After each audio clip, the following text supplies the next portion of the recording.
तो हेलो दोस्तों, स्वागत है आप सभी का आपके अपने चैनल शशि आर्ट एजुकेशन में। तो आज हम लेकर आए हैं मुगल चित्रकला। तो मुगल चित्रकला में हम चल रहे थे अकबर के काल में। तो अकबर के काल का ये अगला भाग है। तो चलिए शुरू करते हैं। अकबर के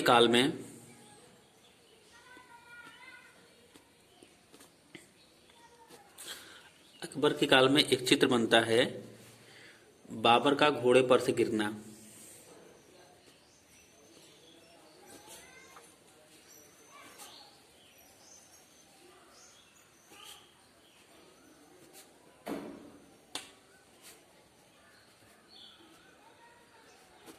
देखिए, ये चित्र है बाबर का घोड़े पर से गिरना। वैसे ये लगता है कि ये बाबर के काल का चित्र है, लेकिन बाबर के काल में कोई चित्र विशेष बना ही नहीं था। तो बाबर का घोड़े पर से गिरना, तो आपको ये किस काल में बना था? तो ये अकबर काल में।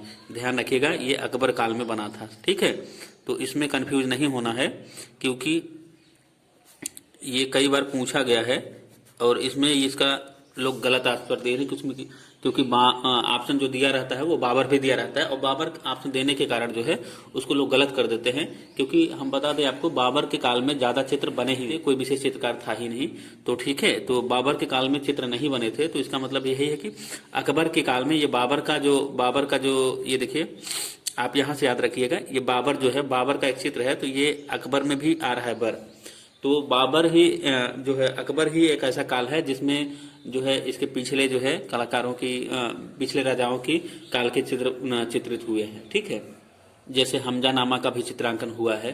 ठीक है, तो उस हिसाब से तो इसमें बाबर का घोड़े पर से गिरना एक चित्र है। ये क्या है? ये चित्र है, ध्यान रखिएगा, ये चित्र है, चित्रित किया गया है। तो बाबर का घोड़े पर से गिरना, बाबर से ये बर देखिए इसमें भी है, अकबर में भी है, तो दोनों आप इससे रिलेट कर लीजिएगा। तो बाबर का घोड़े पर से गिरना जो है वो किसका चित्र है? अकबर काल का चित्र है। ठीक है, और बाबर काल में हम बता दें आपको, बाबर काल में कुछ ऐसे भी चित्रांकन हुए हैं, जैसे रामायण का चित्रांकन हुआ है। तो अकबर के काल में रामायण का भी चित्रांकन हुआ, महाभारत का भी चित्रांकन हुआ, योग वशिष्ठ का चित्रांकन हुआ, और हरिवंश का भी चित्रण हुआ है। ठीक है, हरिवंश का। और उसके बाद रसिक प्रिया जो है केशव की, तो इसकी भी जो है चित्रांकन हुआ है। एक चित्र और आता है, हम आपको बता रहे हैं, पंचतंत्र। तो पंचतंत्र ये जो है इन पांचों महाग्रंथों में जो है इनका चित्रांकन सभी में किया गया है। किसके काल में किया गया है? तो ये सभी चित्र जो है ये अकबर के काल में चित्रांकन हुए हैं। ठीक है, तो अकबर के काल में आप ध्यान रखिएगा, अकबर के काल में इसका चित्रांकन हुआ है। आप थोड़ा सा ध्यान दे देंगे, याद हो जाएगा, कोई विशेष दिक्कत नहीं है। अकबर के काल में एक बात और बहुत खास है। अकबर के काल में देखिए कि इसमें जो भी चित्र बनाए गए हैं, क्योंकि ये सब ग्रंथ के चित्र रहते थे, तो ग्रंथ के चित्र बनने के कारण जो है इन चित्रों में भीड़ अधिक है। चित्रों में भीड़ का संयोजन खूब दिखाया गया है, भीड़ का संयोजन खूब दिखाया गया है। ठीक है,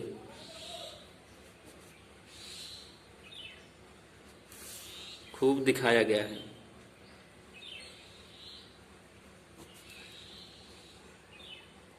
तो ये आपको ध्यान रखना है कि भीड़ का जो संयोजन है वो पूरी बखूबी के साथ दिखाया गया है, और संयोजन में भीड़ अधिक है। तो इसका मतलब आप देखिए, प्रश्न में पूछा गया भी है कि किस युग के चित्रों में संयोजन में भीड़ अधिक है, तो अकबर काल लगाना है। ठीक है, अकबर के काल में चित्रों में भीड़ का संयोजन खूब दिखाया गया है। और साथ ही बताते चले कि बाबरनामा जो था, बाबरनामा का भी चित्रांकन जो है अकबर के काल में ही हुआ। ठीक है, चित्रांकन अकबर के काल में ही हुआ। अकबर के काल में ही बाबरनामा का चित्रांकन, अकबर के काल में ही चित्रांकन इसका हुआ। आप ये ध्यान रखिएगा, बाबरनामा जो है बाबर ने खुद लिखा है, और ये तुर्की भाषा में है। ठीक है, देखिए ये बाबरनामा जो है ये तुर्की भाषा में लिखा गया है, क्योंकि बाबर जो था, बाबर ने खुद लिखा है। इसको किसने लिखा है? बाबर ने खुद लिखा था, तो किस भाषा में लिखा? तुर्की में। ठीक है, तुर्की में लिखा था। और इसका एक बार अनुवाद किया जाता है, अनुवाद किया जाता है फारसी में। तो फारसी में जब अनुवाद किया जाता है, अनुवाद, तो वो किस नाम से किया जाता है? वकायत ए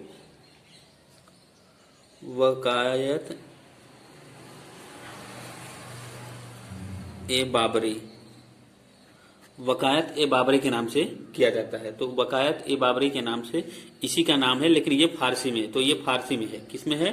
फारसी में, फारसी में किया जाता है। और इसका रचना काल जो है 1589 ईस्वी है। ठीक है, 1589 ईस्वी में इसको फारसी में अनुवाद किया जाता है। ठीक है, ध्यान रखिएगा। और ये बाबरनामा है क्या? ये बाबरनामा क्या है? आत्मकथा है। ठीक है, आत्मकथा, आत्मकथा, इसको आत्मकथा कहते हैं। ठीक है, आत्मकथा। तो कंफ्यूज नहीं होइएगा, क्योंकि हम कोशिश कर रहे हैं कि आपको हम सारी चीज़ें उपलब्ध कराते रहें। ठीक है, तो सारी चीज़ें हम बता रहे हैं, तो कंफ्यूजन की कोई विशेष दिक्कत नहीं होनी चाहिए। जो भी हम कोशिश करके बताते हैं वो थोड़ा थोड़ा आप पढ़ते रहिए, बस कई बार वीडियो देख लेंगे तो याद हो जाएगा, ऐसा कुछ विशेष इसमें रहता नहीं है। बाबरनामा का जो चित्रांकन हुआ तो किसके काल में हुआ? तो अकबर के काल में। ठीक है, ये ध्यान रखिएगा। और अकबर के काल में हम आपको बता दें,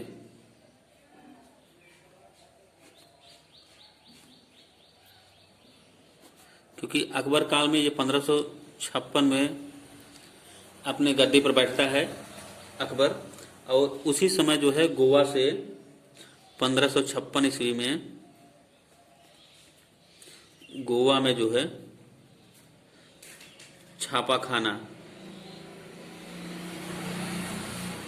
की स्थापना होती है। ठीक है, तो स्थापना होती है, और स्थापना होने के कारण जो है यहाँ ईसाई कलाकार जो है, ईसाई कलाकार, ईसाई कलाकार तथा प्रचारक थे। तो प्रचारक, क्योंकि सबसे पहले जो है ईसाई मिशनरियों का जो है छापाखाना खोला गया ना, तो ईसाई मिशनियरों का प्रचार किया गया यहाँ, और इसीलिए जो है ईसाई मिशनरियों का प्रचार किया गया। तो देखिए, अकबर काल जो है 1556 से शुरुआत होता है, और 1556 में गोवा में छापाखाना की स्थापना भी होती है, और यहाँ ईसाई मिशनरियों का प्रचार करने के लिए जो है इस छापेखाने को खोला जाता है। और वहाँ खोले जाने के बाद तो जो ये इसी अकबर के काल में जो है, जब यहाँ मिशनरियों का जो है प्रचार होने लगा था, तो ईसाई धर्म का प्रचार होने लगा था, ईसाई कलाकृति बनने लगी थी, तो यहाँ से अकबर के काल में बुलावा आया था, तो अकबर ने बुलवाया था। ठीक है, तो अकबर के शासक के समय यहाँ से जो है ईसाई मिशनरी बुलाए गए थे अकबर के काल में। ठीक है, ये आप ध्यान रखिएगा।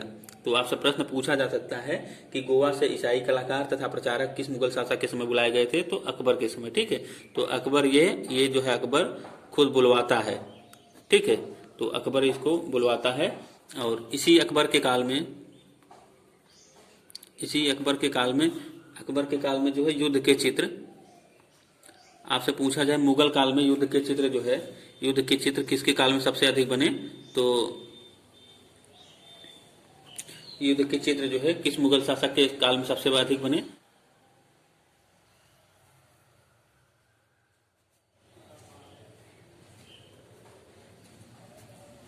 तो सबसे अधिक बने। ठीक है, किसमें, किस काल में? मुगल काल में। अगर मुगल काल में पूछे तभी, मुगल काल में। ठीक है, तो मुगल काल में जब आपसे पूछे, मुगल काल में ऐसे प्रश्न पूछा जा सकता है कि जो है युद्ध के चित्र किस मुगल शासक के समय,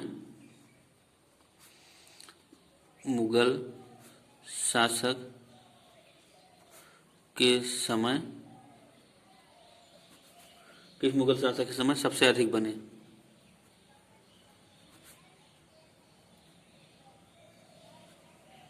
ठीक है, तो किस मुगल शासक के समय सबसे अधिक बने? तो आपको लिखना होगा किस मुगल के शासक सबसे अधिक बने, तो ये था अकबर के काल में। ठीक है, तो किसके काल में? अकबर के शासन में, अकबर के शासन में। तो ये चीज़ है, आप थोड़ा सा ध्यान दीजिए, आ जाएगा, कोई विशेष अंतर नहीं है। देखते हैं, और एक ही नाम के दो चित्रकार, देखिए अकबर के काल में एक ही नाम के दो चित्रकार थे, तो ये था मनोहर, ठीक है। तो मनोहर जो चित्रकार था, तो मनोहर के बारे में ये देखिए अकबर काल का भी चित्रकार था,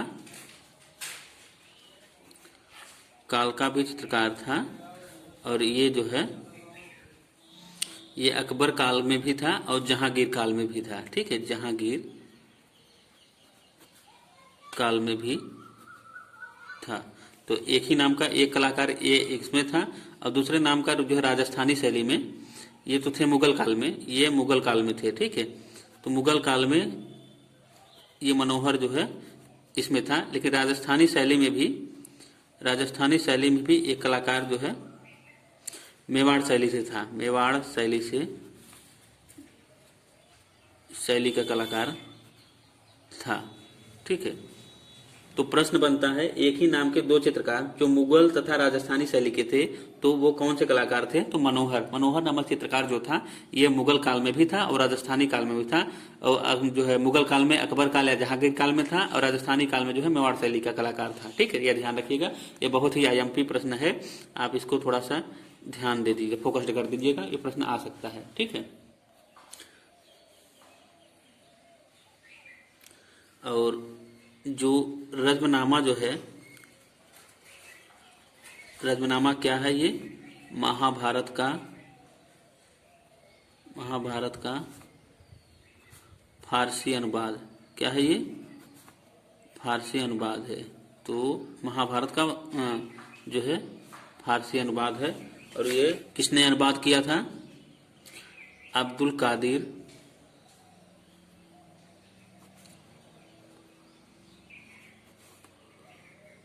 बदायूनी, ठीक है। तो अब्दुल कादिर बदायूनी ने इसका अनुवाद किया था। तो अब्दुल कादिर बदायूनी ने इसका अनुवाद किया था। तो ये रज्मनामा जो है इस समय कहाँ रखा गया है? कहाँ रखा है? ये रखा गया है सवाई मानसिंह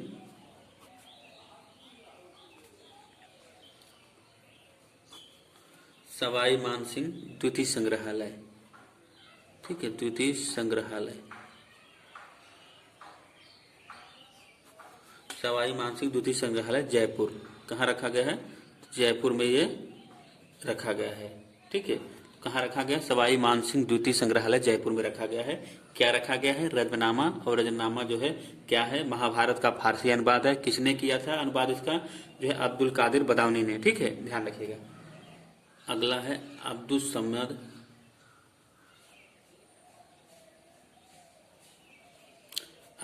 जो चित्रकार था सिराजी। तो अब्दुल समद सिराजी जो है एक सुलिपिकार था, ठीक है। तो अब्दुल समद सिराजी क्या था? एक सुलिपिकार, और जो कि जो है श्रेष्ठ चित्रकारों की श्रेणी में रखा जाता था, श्रेष्ठ चित्रकार के रूप में रखा गया था, ठीक है, ये ध्यान रखिएगा।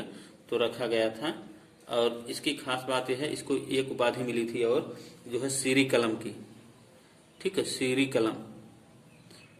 कलम की उपाधि इसको मिली थी। तो सीरी कलम, स से सिरा, देखिए स से सीरी कलम, तो ज्यादा इसमें दिक्कत नहीं, सीरा सीरी, आप ध्यान दीजिएगा, सीरा सीरी, ठीक है। तो आप सीरी कलम से इसे याद रहेगा, कोई दिक्कत नहीं है। और ये जो है दूसरी बात यह है कि ये सिराज जो है, ये जो है सिराज के रहने वाले थे। कहाँ रहने वाले थे? अब्दुल समद सिराज जो है ये सिराज के रहने वाले थे, और सिराज ये पड़ता है ईरान में, ठीक है। तो ये सिराज के रहने वाले थे। तो इसी अकबर काल में एक बात और है, देखिए इसी अकबर काल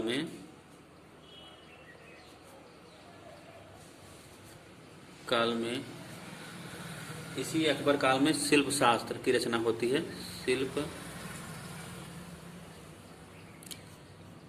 देखिए इसी अकबर काल में शिल्प शास्त्र की पुस्तक लिखी जाती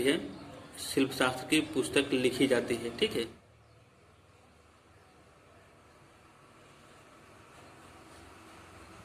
और ये कौन लिखते हैं?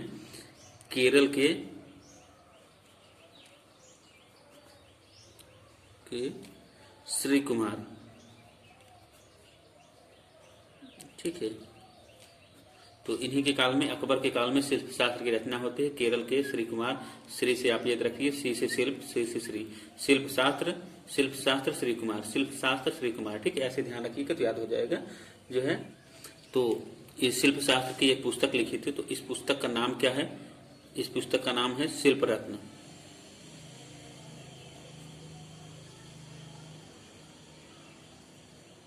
ठीक है। तो इस पुस्तक का नाम क्या है? शिल्प रत्न। अकबर के काल में शिल्प शास्त्र की एक रचना की जाती है, शिल्प शास्त्र की एक पुस्तक लिखी जाती है जिसका नाम है शिल्प रत्न, और इसको कौन लिखते हैं? श्री कुमार, ठीक है। चाहे आप शिल्प शास्त्र कहिए इसको, चाहे शिल्प रत्न कहिए, ठीक है। तो दोनों बात एक ही है। आप केरल के श्री कुमार लिखते हैं तो शिल्प रत्न। आपसे प्रश्न पूछा गया है कई बार, शिल्प रत्न किसने जो लिखा है? तो शिल्प रत्न जो है केरल के श्री कुमार ने लिखा है, ठीक है। और एक अकबर काल में एक खास बात और ये है, देखिएगा, बाबरनामा का चित्रांकन किया, हमने बताया पहले ही। बाबरनामा का चित्रांकन हुआ, और जो है अकबरनामा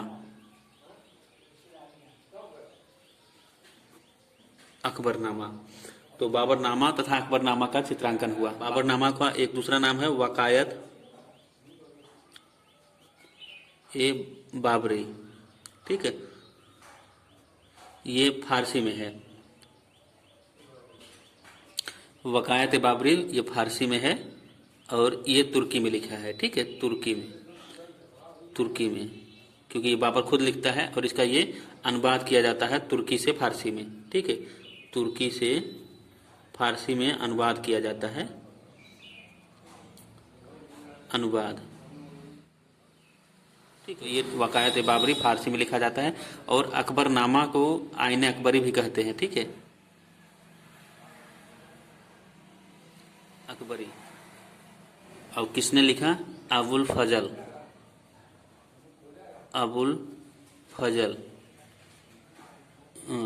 जो कि एक साहित्यकार थे, ठीक है। ये ध्यान रखिएगा। तो अबुल फजल इसको लिखते हैं। दास्तान अमीर हमजा,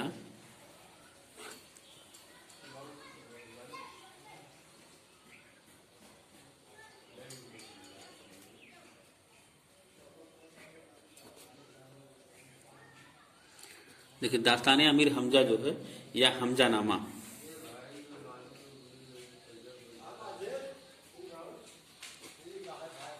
ठीक है, हमजा नामा या दास्तान अमीर हमजा। तो इसका चित्रांकन जो है, चित्रांकन कौन करते हैं? तो इसका चित्रांकन जो है मीर शेर अली और जो है अब्दुल सम्मद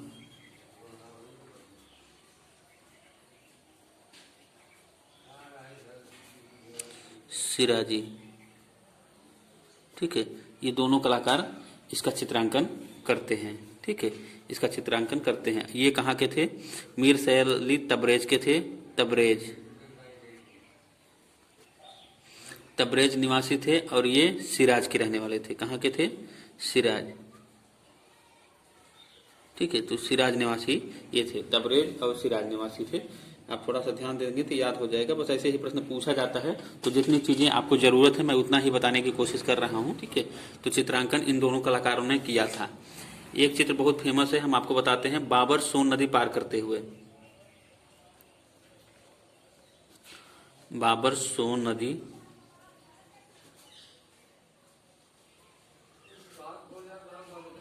पार करते हुए, ठीक है। तो बाबर सोन नदी पार करते हुए, ये अकबर कालीन चित्र है, क्योंकि अकबर के काल में, ठीक है, अकबर के काल में ये चित्र बना था, अकबर के काल में, ठीक है। तो अकबर काल पढ़ा रहे हैं, तो अकबर के काल में ये चित्र बना था। अब बनाया इसको किसने था? बनाए थे ये जगन्नाथ चितेरे। तो जगन्नाथ चितेरे, ठीक है।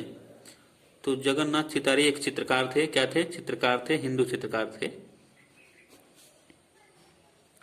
हिंदू चित्रकार थे, क्योंकि अकबर के काल में जो है सबसे अधिक चित्रकार जो है हिंदू ही चित्रकार थे, ठीक है। ये ध्यान रखिएगा। अब देखिएगा, स्वर्ण मंदिर जो है, स्वर्ण मंदिर अमृतसर के लिए स्वर्ण मंदिर, स्वर्ण मंदिर से संबंधित जो है अकबर को माना जाता है, क्योंकि अमृतसर के जो है ये स्वर्ण मंदिर कहाँ है, अमृतसर। तो अमृतसर में ये स्वर्ण मंदिर है, और इस स्वर्ण मंदिर का जो है इसके लिए ये मंदिर बनवाने के लिए जो है, बनवाने के लिए अकबर ने ही भूमि प्रदान की थी, भूमि प्रदान की थी, ठीक है, माने जमीन दिए थे, तब जाके ये स्वर्ण मंदिर बना था। और ये स्वर्ण मंदिर किसने बनवाया था, तो ये स्वर्ण मंदिर बनवाया था जो है गुरु अर्जुन देव। किसने बनवाया, गुरु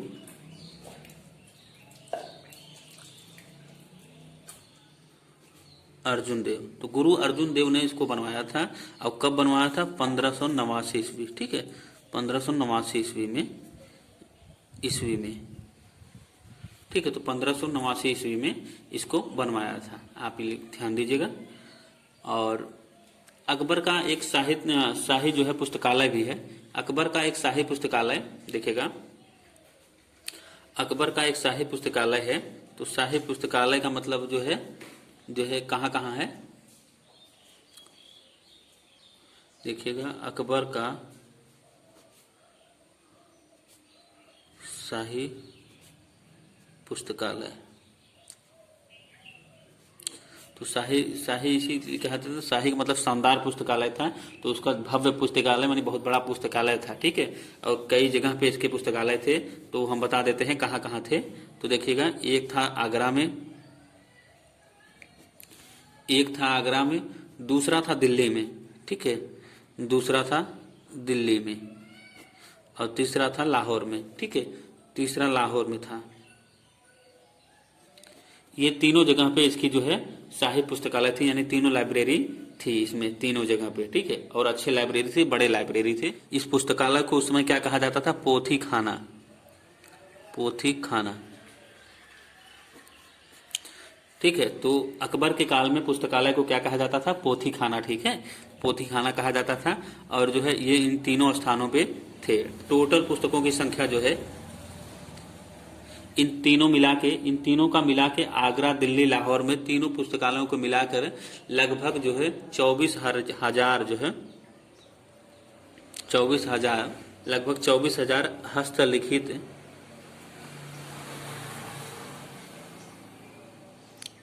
हस्तलिखित पुस्तकें थी। क्योंकि उस समय जो है हाथ से ही पुस्तक लिखा जाता था, क्योंकि आपका समय तो मान लीजिए छपता है, पहले के ज़माने में ऐसा नहीं था, अकबर के काल में ऐसा नहीं था।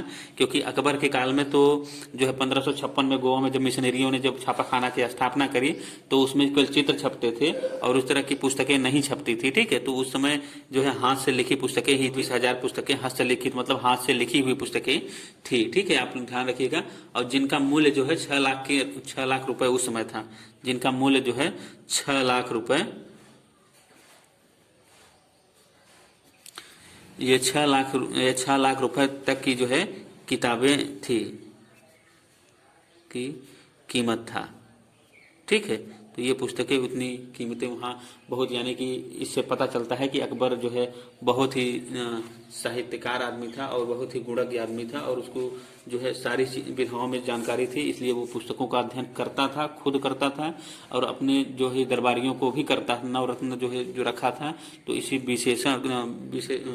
विश्लेषण करने के लिए, और जो है उन्हीं के अनुसार जो है जो पुस्तकें कहा जाता था वो उसको अरेंज कराता था, उसको लिखवाता था, किसी भी तरीके से वो व्यवस्था करता था। एक बात आपको हम और बता देते हैं, इंडिया ऑफिस लाइब्रेरी, इंडिया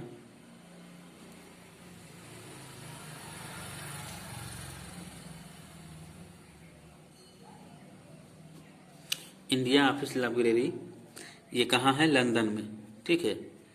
तो इंडिया ऑफिस लाइब्रेरी, ये प्रश्न में एक बार पूछा गया है, तो इंडिया से देखिए ये इंडिया लिखा हुआ, तो लोग सोचते हैं कि भारत में ही है क्या, ठीक है, इंडिया ऑफिस लाइब्रेरी। लेकिन आपको ध्यान देना है कि इंडिया जब से यहाँ आ जाएगा तो ये लंदन में है। देखिए इंडिया ऑफिस लाइब्रेरी जो है ये कहाँ है, लंदन में। तो इससे कंफ्यूज नहीं होना है, आपको ध्यान देना है कि इंडिया जब आएगा तो इंडिया ऑफिस लाइब्रेरी जो है वो लंदन में है, तो इस चीज़ को आप ध्यान दे दीजिएगा।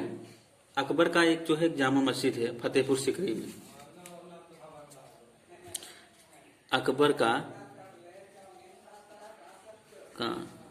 एक जो है जामा मस्जिद है, जामा मस्जिद, अकबर का ये जामा मस्जिद कहाँ है? तो ये है फतेहपुर सीकरी में, फतेहपुर सीकरी में, ठीक है, फतेहपुर सीकरी में, ये आगरा के पास में पड़ता है। और इसको जो है शान ए सीकरी के नाम से जाना जाता है। इसी जामा मस्जिद को शान ए सीकरी,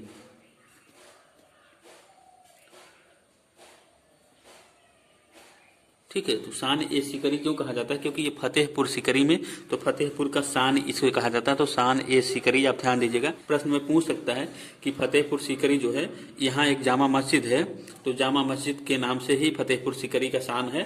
तो सीकरी जो है ये देखिए ना, ये इसमें सीकरी है, तो शान ए सीकरी के नाम से यह प्रसिद्ध है। यानी कि फतेहपुर सीकरी का जो शान है वो जामा मस्जिद है, तो इसे शान ए सीकरी के नाम से भी जाना जाता है, ठीक है।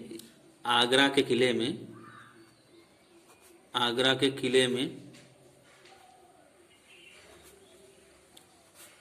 आगरा के किले में जो है एक जहांगीरी महल बनवाता है।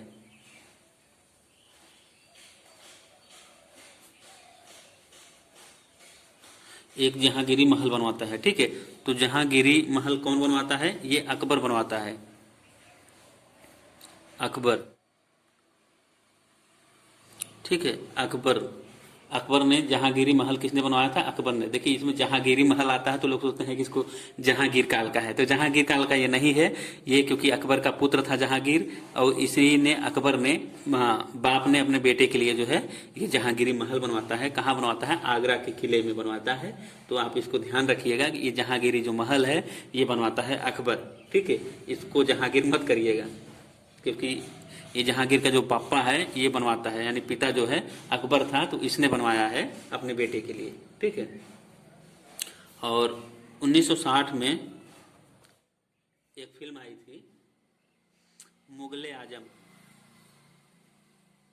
तो 1960 में जो है एक फिल्म आई थी मुगले आजम, मुगले आजम। तो इसमें जो है एक किरदार निभाया गया, तो इसमें अकबर का किरदार किसने निभाया? तो क्योंकि अकबर पर आधारित है, ये किस पर आधारित है? अकबर पर। मुगले आजम अकबर पर आधारित है, ठीक है। तो अकबर पर आधारित मूवी बनाई गई है 1960 में, मुगले आजम। और इसमें जो है किसने अकबर का किरदार किसने निभाया था? तो अकबर का किरदार जो है, अकबर का किरदार किसने निभाया था? अकबर का किरदार किसने निभाया था? तो पृथ्वीराज कपूर, ठीक है, पृथ्वीराज कपूर, ठीक है। तो पृथ्वीराज कपूर ने जो है इसका किरदार निभाया था मुगले आजम में, ठीक है, ध्यान रखिएगा। 2008 में एक मूवी बना था जोधा अकबर, तो जोधा अकबर जो है, अब जोधा अकबर 2008 में किसने बनाया था? ये आशुतोष गोवरिकर, ठीक है, आशुतोष गोवरिकर।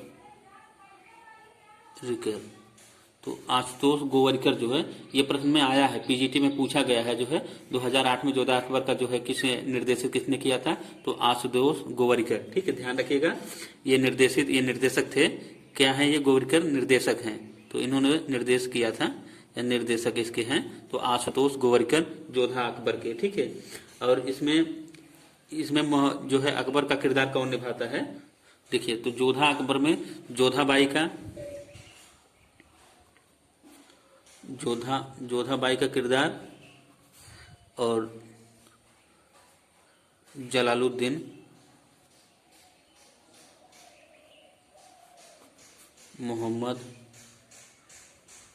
अकबर, इसका ये पूरा नाम था। तो इसमें कौन कौन से किरदार इसमें निभाए गए थे? तो जोधाबाई का किरदार किसने निभाया था? ऐश्वर्या राय ने। किसने? ऐश्वर्या राय ने इसका किरदार निभाया था जोधाबाई का। और जो है मोहम्मद अकबर का किसने किरदार निभाया था? तो ऋतिक रोशन ने, ठीक है, ऋतिक रोशन ने इसका किरदार निभाया था। तो तो ध्यान रखिएगा। इस फिल्म का नाम क्या था? जोधा अकबर। अब किसने निर्देशित किया था? आशुतोष गोवारिकर ने। अब कब फिल्म बनी थी? 2008 में। और जोधा बाई का जो है किरदार किसने निभाया? ऐश्वर्या राय ने। और अकबर का किरदार किसने निभाया? तो ऋतिक रोशन ने। ठीक है, तो आज के लिए वीडियो यही समाप्त करते हैं और मिलते हैं अगले वीडियो में कुछ इसी तरह की टॉपिक लेकर जो आप सभी के लिए बेहद उपयोगी होगी। तो आज के लिए बस इतना ही। नमस्कार साथियों, धन्यवाद।